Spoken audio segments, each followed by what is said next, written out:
All right, we are back with the 132nd edition of the Quarantinecast. I'm really excited for this one.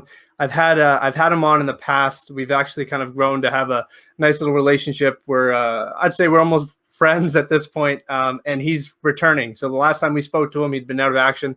Now he's got a big fight. It's Carlos Mota. He's fighting for the LFA Flyweight Title at LFA 100. He's the headliner, and with a big win there, only good things to come. So without further ado, I'm going to have him on. How are you doing? How are you feeling? You're 2 weeks away. How are you doing? Man, I'm too great for speaking with you now. Yeah, your English is getting a lot better. Yeah, thank you very much, man. So we haven't talked in a little while face to face. So I kind of want to get to how are you doing? How are you and the family and everybody back home?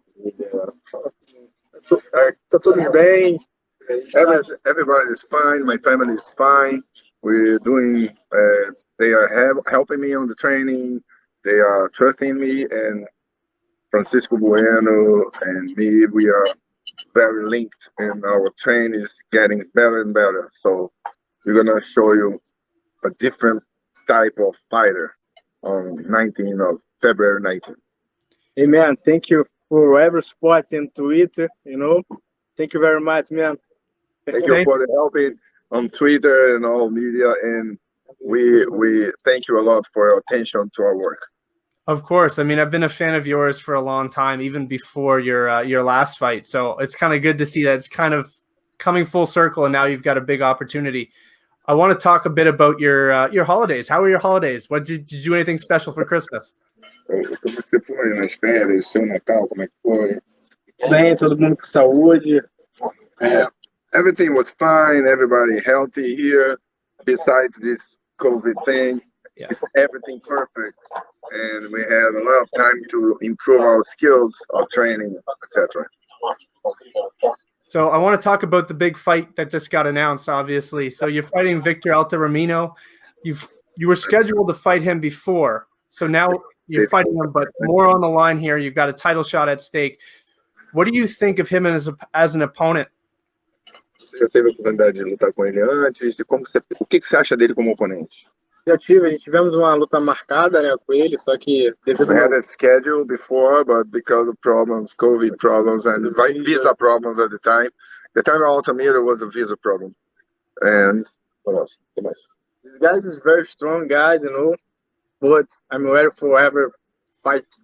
He said that Altamira is a very good fighter, but we are ready, and he's gonna show who is Carlos Mota Tizio.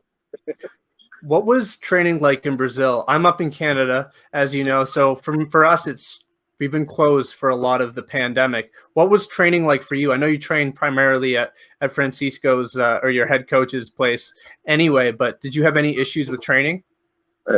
Sabe do Covid, está tudo fechado, ele está no Canadá. Como é que foi o treino para você, apesar de estar tudo fechado, Covid? Sabe que você treina fechado? Como foi isso para você? Mudou muita coisa, a gente vem mantendo o trabalho, né? Nothing changed. We keep doing our work, improving our skills, our performance, body and strength, everything. Nothing changed. We just had more time to improve ourselves. Perfect. Yeah, I mean, in 3 years, you've only been inside the octagon for 30 seconds, so it wasn't your fault that you didn't see much octagon time. But how do you feel like that's going to affect your performance? Do you think the layoff is going to be a good thing or a bad thing? Você ficou 3 anos, só lutou 36 segundos. Você acha que isso daí foi ruim ou bom para você? Eu acho que tudo é bom pra gente, né? A gente tem que levar a vida, né, da melhor maneira possível, né? E acreditar sempre no que a gente faz, independente do que aconteça. Everything was fine, besides being 3 years almost without fighting and fighting only 36 seconds.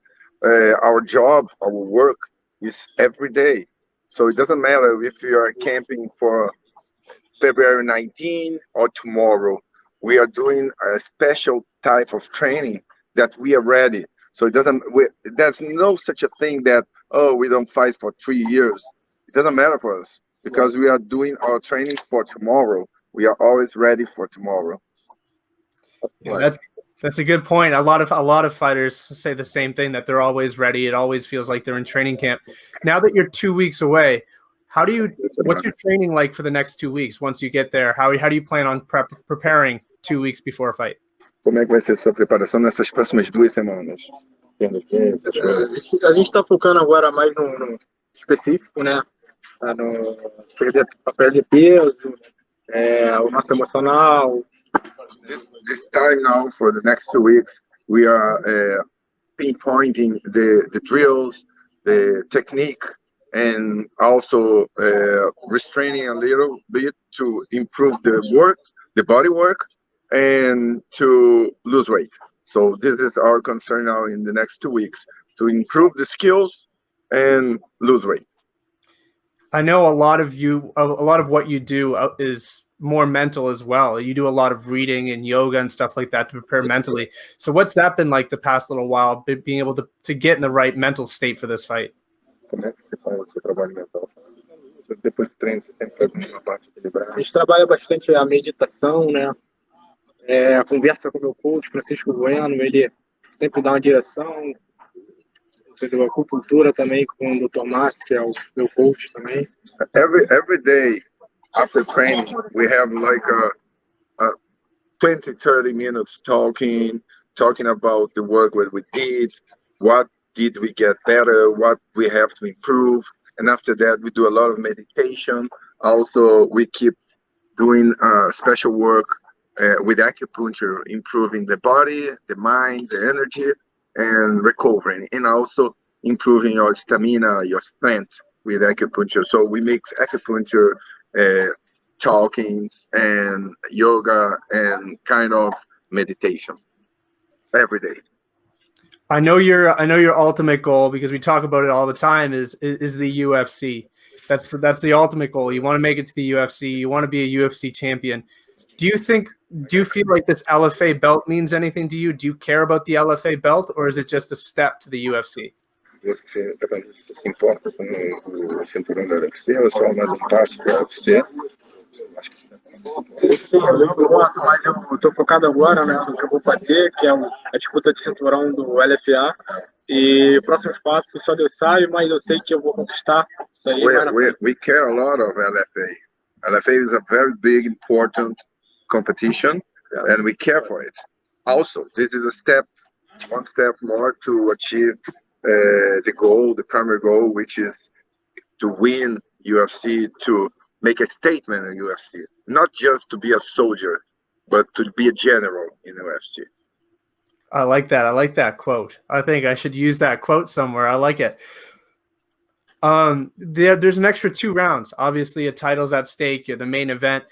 Does the extra 2 rounds affect you at all? And what sorts of alterations have you made to prepare for the extra 2 rounds? Você ganhou da outra luta em 3 segundos, e agora você vai ter... just a second. Vai ser 5 rounds. No. It will be 3 rounds, the competition. Oh, it is it?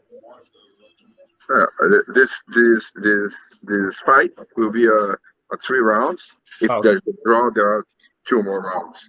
But he's ready. He's ready because he feels great. His skills are great, and actually, his body, his spirit, his stamina is long for 10 rounds. So it's not a concern for him. Who have been your primary training partners for this? I think the last time we talked, you were training with an Olympian, but who has been your primary training partners for this fight? Quem são seus parceiros de treino? Eu acho que vamos checar o Francisco Bueno, né? Ele sempre vem dando suporte, né? O coach. Já faz muito tempo. A gente tá junto nessa Francisco Bueno, the main coach, he is the primary coach. He is the partner of training. He trains, he step in, he builds everything. They fight together, they train together. Also, we have a lot of other people helping, like Michel. That's an Olympic boxing boy. He's very good. He's an Olympic in Brazil. And Michel, he's going to be on the MMA soon also, because Francisco Bueno is training him, especially for MMA. He's a very good guy for sparring, and a very good helper. And other guys that help, but mainly, I'm telling you, the main training partner is Francisco Bueno. Believe it or not, He's a monster. The best coach in the world. Who's going to be in your corner? Obviously, your two main coaches, but is there anybody else that's going to make the flight with you? No, there will be only two of us, Francisco Bueno and me, Marcio Bernstein. We are very in a good symphony with Carlos Mota Tizio, and this is actually, he's not going to be on the ring by himself. There will be three Carlos Mota Tizio, because I'm going to be with him, and Francisco Bueno is going to be with him inside the octagon. So only us, and we are one thing. Three of us are one thing. I think it's important to have that dynamic, someone that's so close to you in your corner, rather than a coach who's coaching 20 or 50 other people, right? It's important to have, it's good that you two are so close. Yeah. Isso é muito importante, né? Porque acho que com a segurança com o atleta e você com segurança, com a sua segurança, com certeza você tem que ter a sua segurança, e a dos coaches, ela te ajuda a ter suporte maior lá dentro. He feels very secure when he's inside the octagon because he knows he's not by himself, and we, the coaches, we are helping him in every step. We can see what he doesn't see, and we tell him what he's missing, what he's doing fine, so we can improve his mind inside. There is a war inside, but during this war, he keeps his serenity.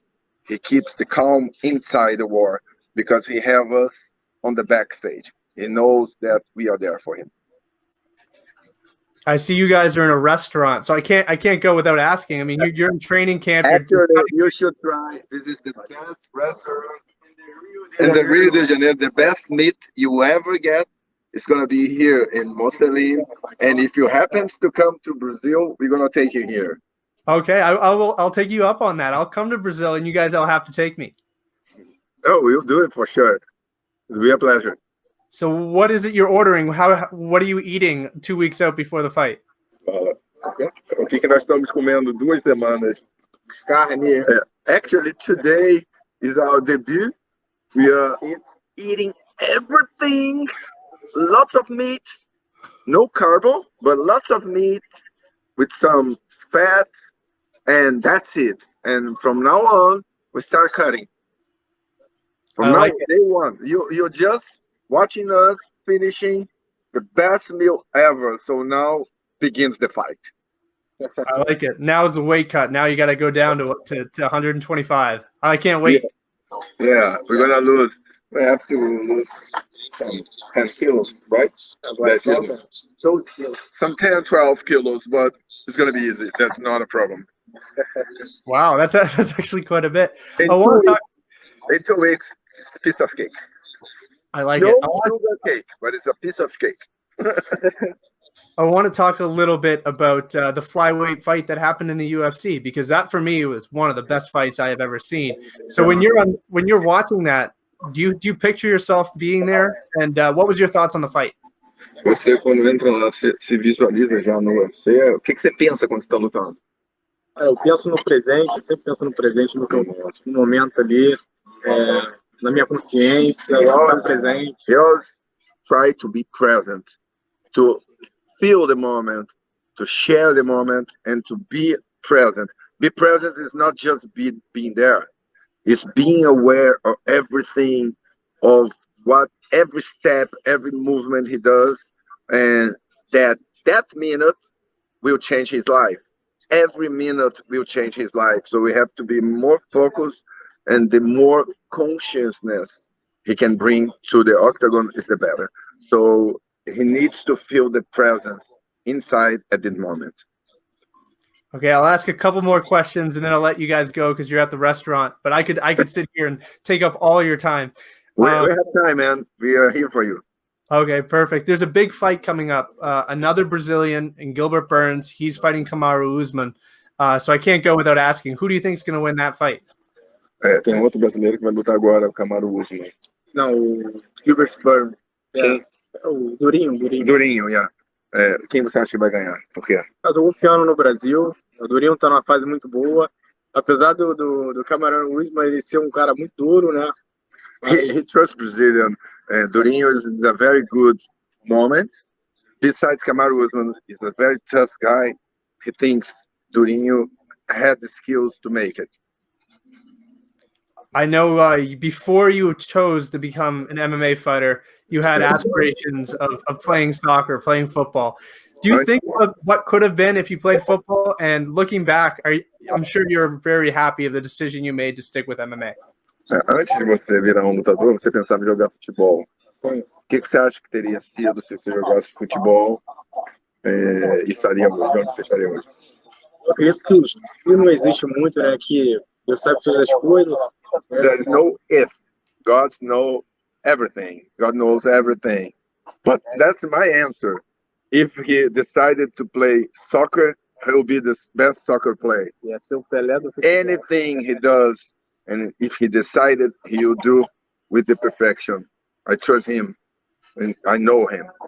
So he said, only God knows what could have been if he decided for football. And I'm very happy that he decided for MMA. Me too. He said that Flamengo, the soccer team, rejected him, but now he's gained the world. Absolutely. I mean, you've got support all over the world. You've got fans in Canada, fans in the U.S. Really, the past few months have really grown.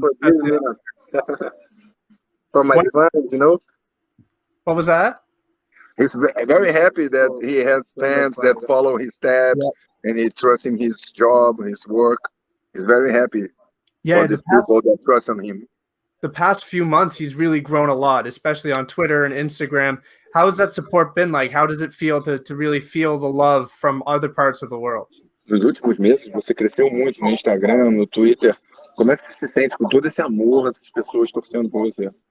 Muito feliz pelo todo o suporte que eles vêm me dando no Twitter, então, a galera americana, todo mundo inteiro, né, pelo suporte. He's very happy that he never thought that so many people will be following him, and he feels the love, he feels the attention that he's getting from these people, and these people are genuine. These people really trust him. So he's amazed with that, and he hopes to retribute this with a big win. For people who haven't necessarily watched your fights, what can they expect from you in 2 weeks? As pessoas que nunca acompanharam suas lutas, o que elas podem esperar nas próximas 2 semanas e nessa luta? Novo atleta, né, atleta mais consciente, mais preparado, né, que vai dar show sem querer dar show, porque ele já é show.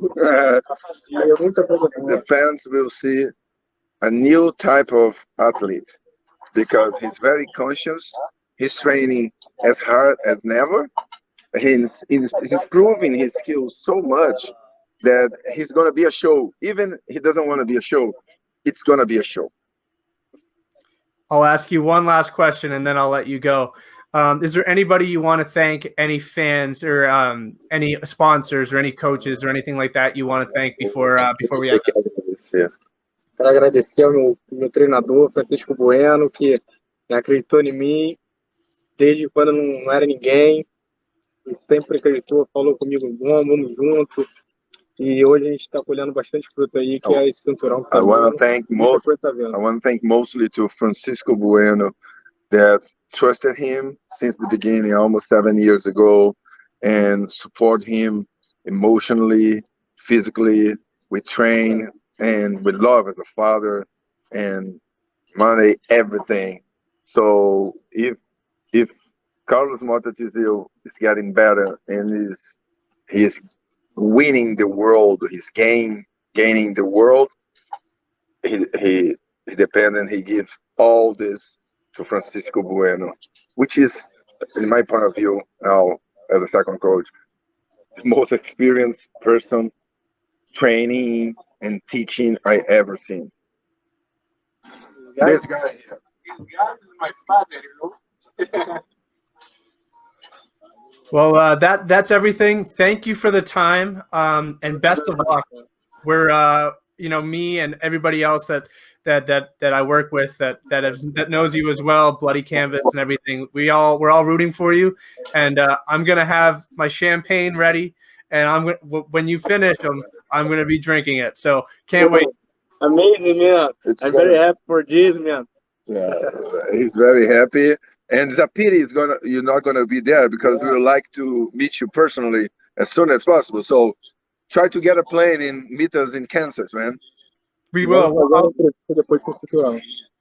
And when we finish, he said when he finish, he wants you to call us to make an interview. This time with the belt. Again. We will. We'll do it. We'll definitely do it, and I'll have my bottle of champagne to celebrate. So thanks again, man, and we'll definitely meet soon, man. I can't wait. See you, man. Much, thanks a lot for your support, man. For very, very support, man. I'm very happy to be here and speak with you. You know, thank you very much, man. Thank you. Best of luck, and we're rooting for you. Okay. See you, man. See you. There you go, Carlos Mota. Like you guys know, I've had him on before. I'm a huge fan of his. Can't wait to see him fight. And obviously, being so close to him, I can't wait to watch him get the W. Usually not biased, but in this case, I am. I can't wait for his fight. If you guys haven't yet, be sure to like, comment, and subscribe. And we will see you guys next time.